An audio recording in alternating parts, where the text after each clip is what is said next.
Спасовски не знае кога била последната нарачка на образци за издавање на лични документи кога тој бил министер. Не знае ни кој е виновен за ситуацијата, ама е сигурен дека тоа не е токму тој. Вели додека тој бил на функцијата немал овакви проблеми.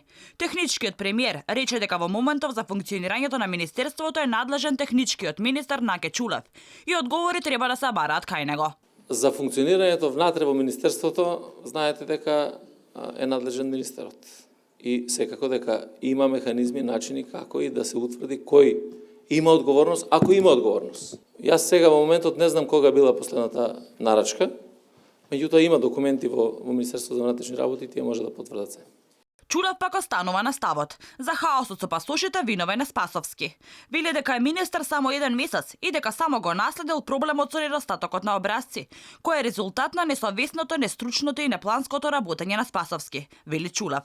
Сепак, тој нуди решение за превремено надминување на кризата, односно да се испрати дипломатска нота до сите држави, дека се пролонгира важењето на пасошите, зашто треба да се свика владина седница и истиот да биде припатен.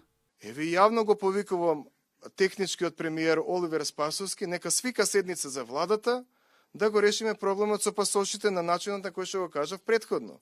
Јас како министр за внатрешни работи ќе дадам информација до влада и предлог како да го надминеме. Владата треба да го усвои.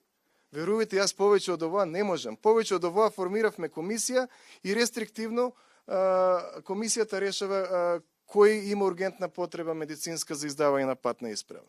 Чулев објаснуваше и дека 10-годишниот договор за образци со германската фирма Веридос истакол уште во 2017 година и од тогаш се потпишувале 2-годишни рамковни спогодби. Според него, за да нема проблеми како актуелниот, треба да се распише меѓународен тендер за нов 10-годишен договор.